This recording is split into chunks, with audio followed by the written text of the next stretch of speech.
First, I'd like to thank the organizing committee for giving me the chance to be among my great professors today. Our case today, female patient, 40 years old, engineer, born and living in Bani Suif, married with 3 living offspring, with no special habits of medical importance. The patient history started 3 months before presentation when she developed anorexia and vomiting, for which she sought medical advice at a gastroenterologist, which told her that she has gastritis and prescribed the treatment for her.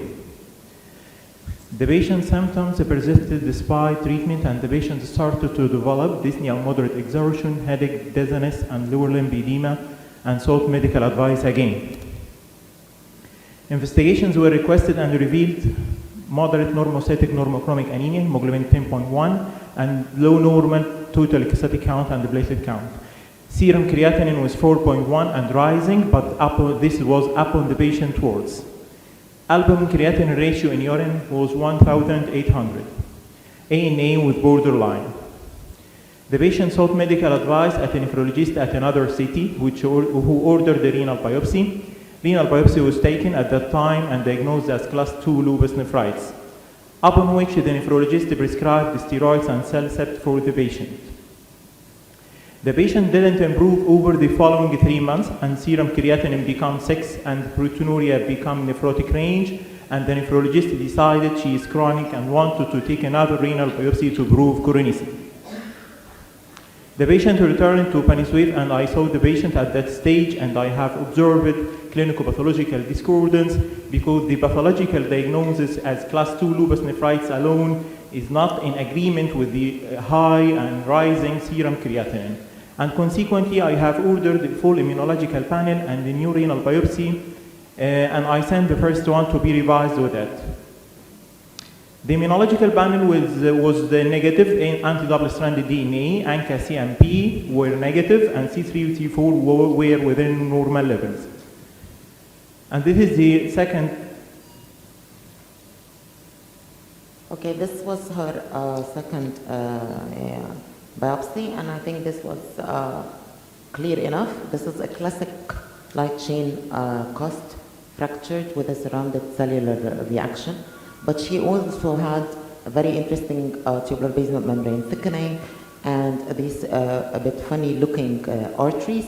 Her glomeruli seemed a bit shrunken. And look at the arteries, and you can see that in the arteries you have some deposits which were actually PS positive. And look at her tubular basement membranes. Don't they remind you of the diabetic patients? Again, thickened and wrinkled tubular basement membranes here and there, and remnants of the costs. And within her medulla, you have these islands, again, of this PS positive material. And these islands are actually consistent with light chain deposits. And true enough, she had a beautiful, not beautiful for the patient, of course, beautiful for us, but she had this kappa deposits all along her tubules and in her glomeruli. And this was the revised, unfortunately missed diagnosis from the first biopsy. She had already light chain caused nephropathy from the first biopsy. She did not have any lupus disease. Probably the borderline ANA was due to the malignancy she had, and that was her main problem. So you can see that patients she started with a light chain caused nephropathy, and after 3 months, she had an MIDD, or monoclonal immunoglobulin deposition disease. So that was her.